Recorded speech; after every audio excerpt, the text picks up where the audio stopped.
Hello Table. It is Mystery Hippo, one of your favorite YouTubers and streamers. I'm here today with a video kind of breaking down my feelings and thoughts about how to best change the Naboo raid, maybe some small tweaks, things to look at that might make it more accessible to lower account players, to newer players, even to mid-tier accounts like myself, and to higher end players. I think that the higher tiers are overall okay, but maybe tier 0, 1, and 2 could use a few tweaks. So let's take a look at it and see what we can do. Alright, so my first idea is tier 1 and 0 definitely need changes to the amount of healing, because many rosters who maybe can't form a roster that can go beyond tier 0, so maybe you have a bunch of gear 10, gear 11 characters, there's almost no way you can do enough damage to outdo the healing of the droids give each other. Even with an R5 team, you still need buffs and everybody counterattacking to really get a good clear. So making the healing a little less in different ways, which I'll break down in a minute, will I think greatly reduce the dissatisfaction that many players are having with this raid, without really bumping up the rewards too much, as later tiers don't need too much tweaking in my opinion. So my first idea to be able to manage the healing in this raid is being able to track the cooldown of the command droids, AoE, buff, dispel, and heal at all times. I know in past raids, like the crate raid, you had the crate dragon above on your screen the whole time.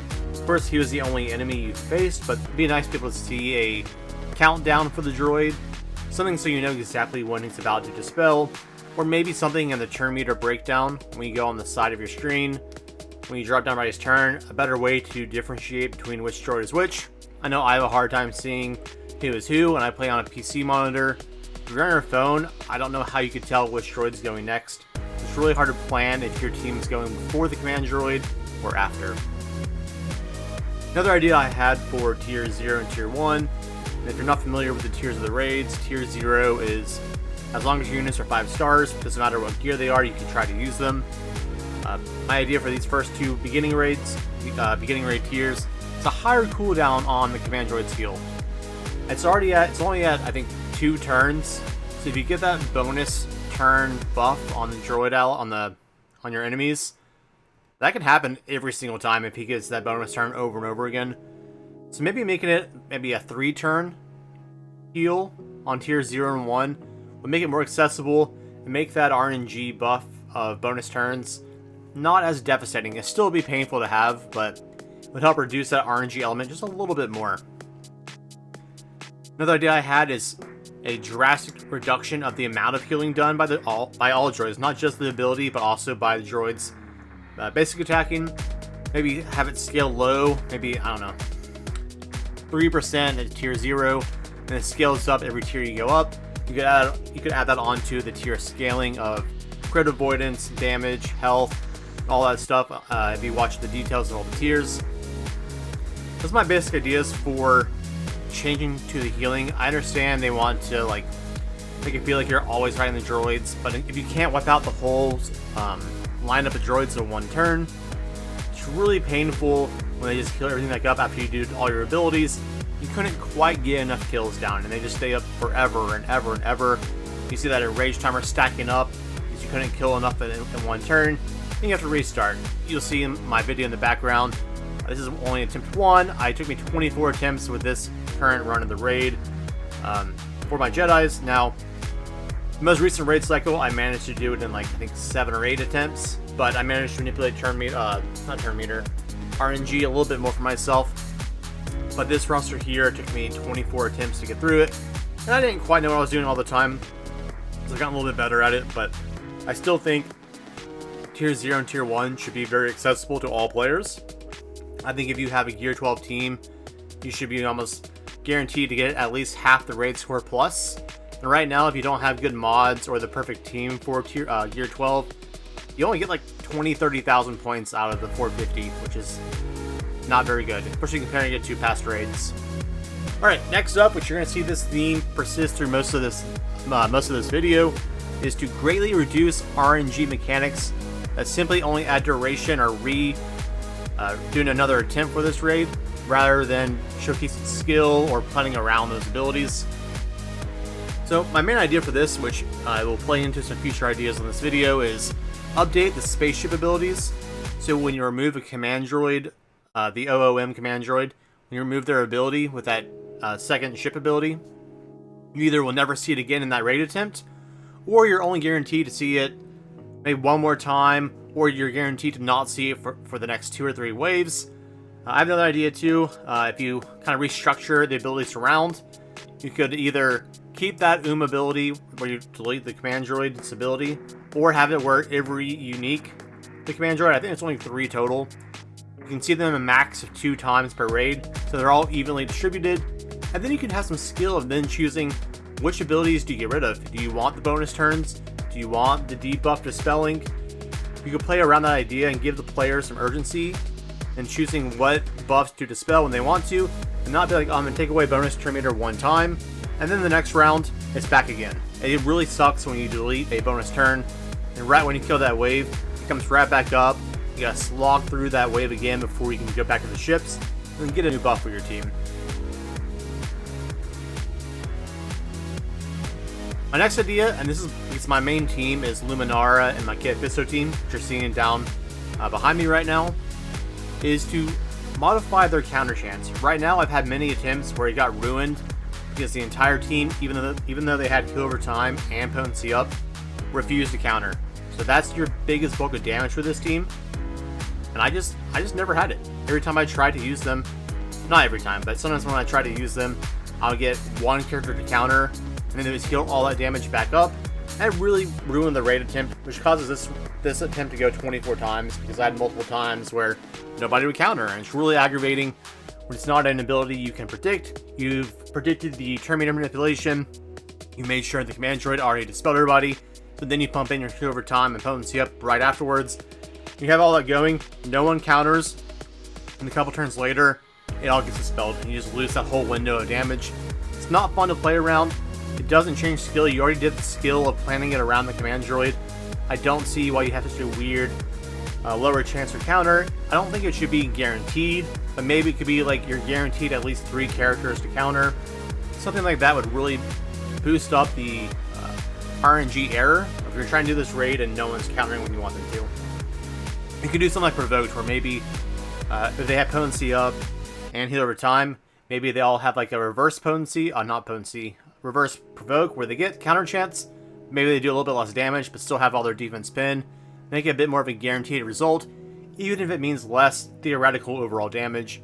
I've just had too many attempts where I've had to restart because no one was countering when they should be. Even though I know it's not 100%, but it's still aggravating that that's another RNG factor you have to play around, and all it does is add duration to the raids. When, for example, this attempt here, I probably could have gotten max score on this one on attempt number 2, but I probably didn't get enough counters when I should have.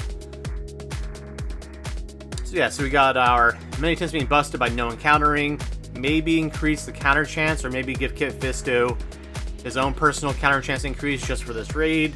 We already have hero units. You could probably add an ability to him where he himself is guaranteed to counter when he has his potency up and his heal over time. That'll at least guarantee you somebody to counter when they're taking damage. If you also go back and nerf the command droid's heals and dispels, like I mentioned earlier in this video, that would also buff your counter opportunities because you would have potency up for longer, which would then increase your duration of the ability to then counter. Even if no one does, you have more chances to get counters in as the potency up is dispelled less often. Number 4, restructure and rage. And rage is not something I deal with too much, but there's some runs where I'm like, how did rage get so high so fast? And then I remembered I had 3 bonus turn meter command droids in a row, and just that ramps up and rage timer so fast. It's not something you can play around. If you have bonus turns, every time you go, they get to basically get a turn meter train on you, which really sucks, especially if like your tank gets to go and he doesn't do a lot of damage yet. It just kind of sucks when you kind of waste a turn and out of nowhere you get 8, 9, 10% increase to your rage timer.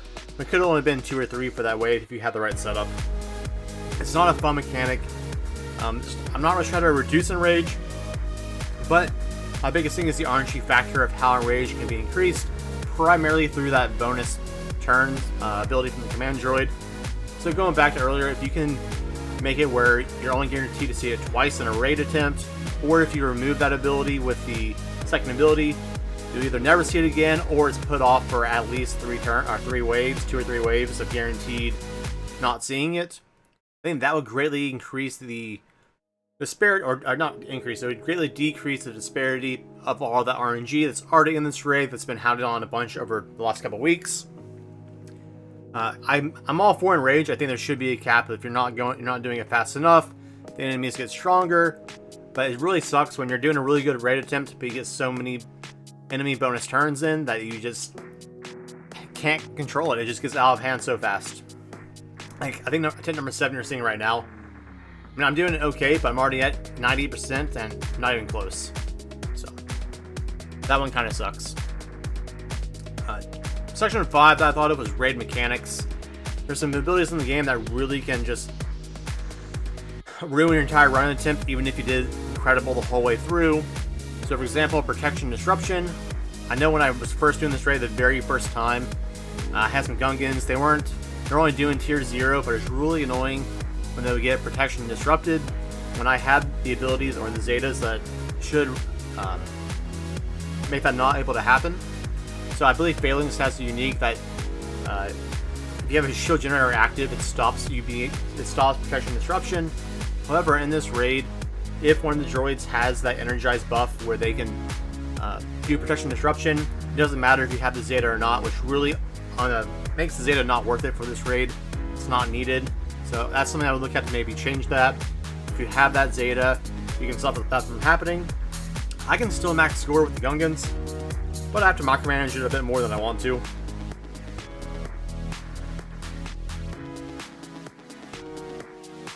The next thing is granting bonus turns with the command droid.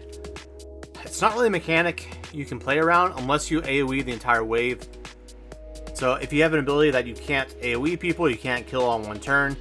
For example, let's say Maul. You're trying to suck up your Maul, you do a basic, you kill one of the droids, and they all get to go and they heal everybody back up again.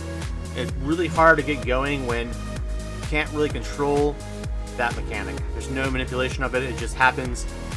You get so many bonus turns in there every time you go, every time you kill somebody, they get to go. It just adds in so many turns and ramps up that enrage timer so fast. It makes it not a fun mechanic in the raid. Something that I'd definitely tweak or nerf. I'm not saying you have to remove it. Some of my earlier suggestions would definitely nerf that enrage timer a bit, so it's not as aggravating to play against. But still make it a challenge when you encounter it. It is okay to have that bonus turn once or twice in a raid, but when you get it more than once or twice, I mean, the raid's almost unplayable. It's really tough to manage that enrage timer unless you have like that Relic 9 attempt where you can reduce enrage timer, which almost nobody has. So it's not a feature that I recommend for this game, but we'll move on. I'll digress. Once again, there are 3 command droid abilities to my knowledge, and being able to make it where you see them all equally, I think would be a better balance for the game. You can even have it where, like, I don't know, if you really wanted to, Relic 9, you can make it where that goes out the window, and you can see bonus turn multiple times. If you're at Relic 9, you probably don't worry about this raid too much. You can probably go through it almost no problem, because you probably have good mods, you got high relics, you got all the teams, you got all the conquest units. Probably not a big deal for you. Made for the raid mechanics, you can make it so you are guaranteed to see all the abilities. This would allow for more strategy in the raid and some element of predictability for the players. Because right now you can't predict the raid. You have no idea what's going to happen. Where I can create an indoor, you knew what was happening next. You knew what the next wave was. You knew the features. You knew what the Crate Dragon could do. Right now you have no idea what you're about to face next. So you could have all this planning, all this great runs, first wave 1 through 4, and 5 and 6 just... you got to throw in the wrench because it's not good. You got to throw in the towel. I think restructuring the predictability of the raid would create it more strategic. In this game, I love the strategy element. So the fact that this raid has almost no strategy besides if you have the units or not, really kind of sucks. The next thing is about raid mechanics is the passive tier buffs. I've understood they've existed since Crate and maybe before that too.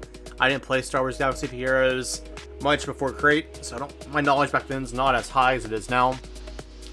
Back in the Crate days, the buffs were generally a damage increase or damage resistance. Easy to understand, very straightforward.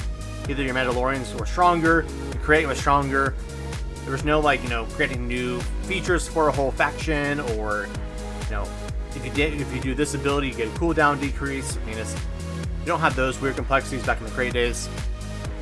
Indoor raid only had scaling difficulty with each tier, based off your mods and what units and what relics you had. So just, here's the raid, you stack up these things on your team, these things happen. Very simple to understand if you read it. I didn't micromanage it too much back in Indoor because I didn't have great rosters for it. But you look at this raid now, you got faction buffs, you got faction debuffs, you got enemy buffs, you got scaling health, you got scaling crit avoidance, you got a lot of things that increase every tier. That it kind of gets out of proportion as you go farther into it. You got to read the details page, you got to read the tier page. It's a lot of things to understand for this raid. I know many players probably can't get to that point. You really have a team that can excel without doing 20, 30, 40 attempts, spend multiple hours, where the raid should take at most maybe half an hour to get 3 or 4 teams down.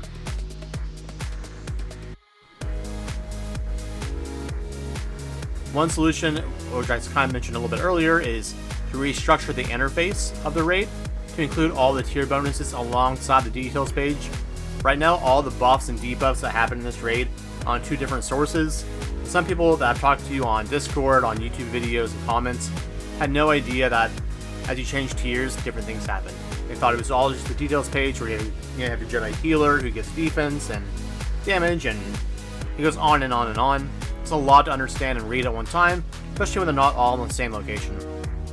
Many newer players struggle to understand how all the mechanics work together, especially since the last raid Indoor, which many people were playing the game at that time, the only thing you needed to read was like the 1-sentence faction bonuses for each faction. That's basically just have a Empire unit, have a Rebel, maybe an Ewok, or maybe 2 Empires. Now my next segment is team options and viability.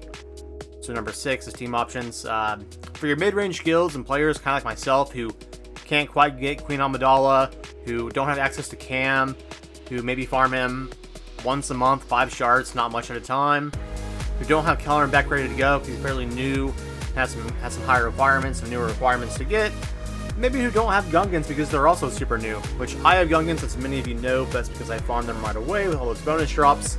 But still a hard team that even a lot of high tier players don't have yet. This raid has a lot of new characters. One who's a Journey character that's barely been around in Jar Jar. I mean, I still can't. This event's been around one time.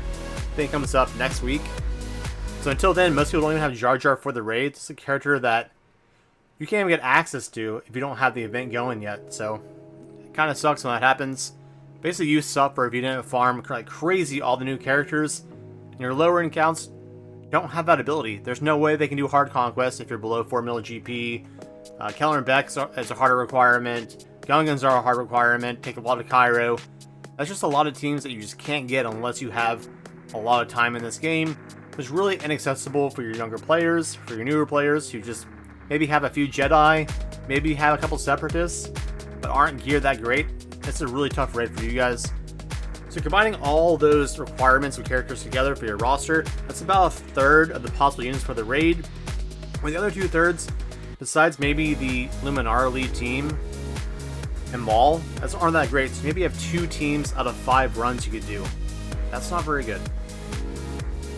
So going back to Indoor, the only new unit back in Indoor was Leia.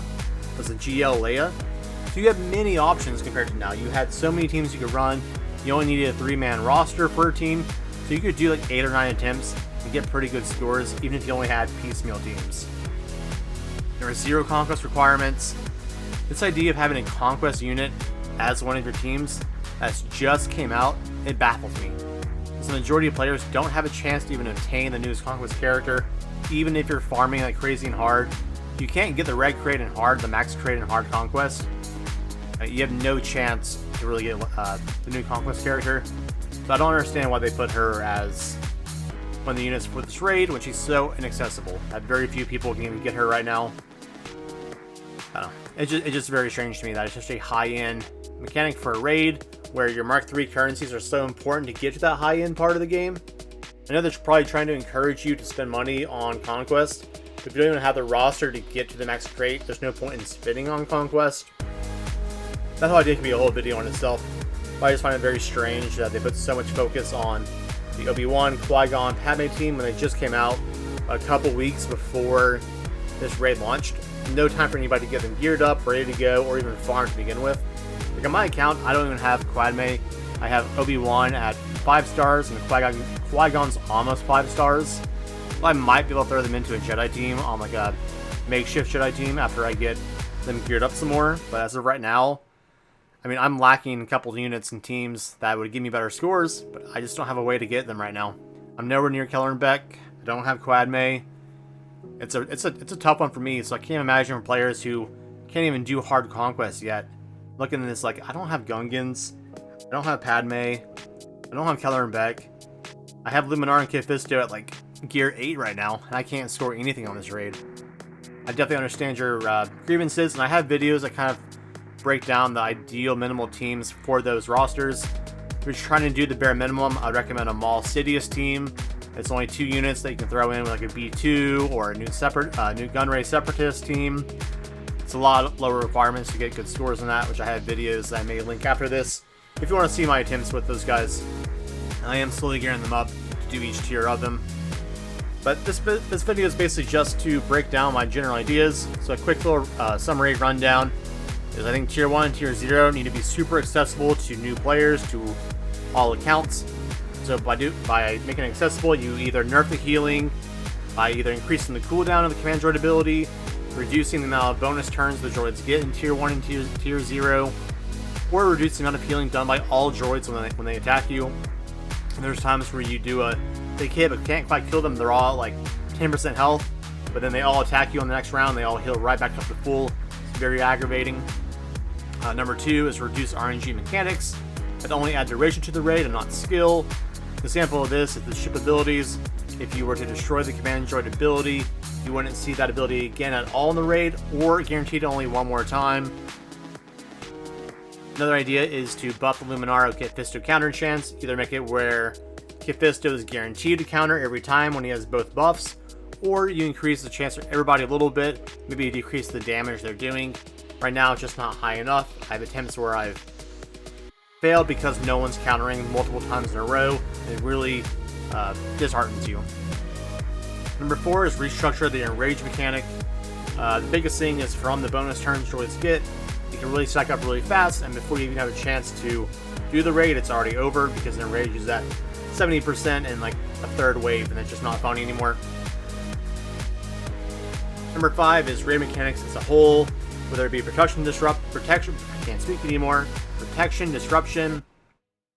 Mostly against the Gungans. Gungans should be immune due to phalanx, but in this raid it doesn't matter. You can't resist it. That's not fun when you put a Zeta into a character when this ability has that mechanic and you can't counter it. Granting bonus turns from the command droids, a mechanic you can't play around unless you AoE the entire wave and kill almost everybody. It's okay to encounter once or twice, but anything more than that and it just really ruins your whole raid experience. So maybe you make it guaranteed where you see every command droid a maximum of 2 times. That way you see all of them equally and have an equal chance to play around those. Also with passive tier buffs, there's a whole list, but make them more uniform, not make them grant new abilities, maybe just pure damage additions or damage reductions. Don't make it so much where you have changes to abilities and how abilities work. The final option, or final segment, is team options. The access to teams is very low right now. Because video pause really fast. Yeah, the options for teams is so low and really not geared for lower players. So something you could offer there is offer some Mark III currencies back in the indoor raid. Maybe like half the amount in the new raid. Because right now the only way to get Mark III is through this new raid, and your younger guilds and newer players don't have the ability to do well in this raid yet. They don't have Relic 5, so you might be able to get 340,000 points for personal rewards, and that's not very much. So maybe combining, either making the raid more accessible at Tier 0 and Tier 1 for all players, or throwing in some rewards back into the old raid will greatly increase the happiness of players and encourage them to keep investing in raid mechanics, raid characters, and eventually, if you had some rewards in both raids, the old raid and this raid, that were useful for all players. You would still encourage players to eventually get to the Naboo raid because their rewards are even higher, but not penalize them for having good rebels, good empire, stuff like that that's not even useful for this raid. Guys, that's basically the summary of what I have. Sorry if it was a bit of a quick video. I spoke a little fast today because I have to get this out pretty quickly today. I'm a little bit busy. But I hope it's helpful. I hope you guys have some good ideas.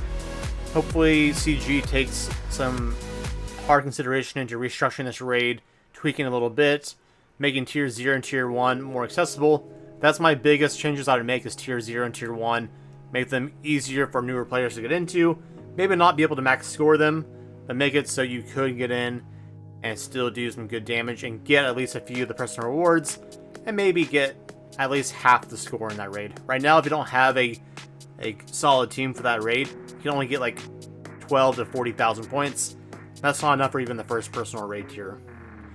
Alright guys, you have a great day. Hopefully you enjoyed this video. If you did, drop a like down below. It really helps me to make more videos and push my videos out there for everybody else. That's going to be it for me. You guys have a great day, and as always, may the Force be with you.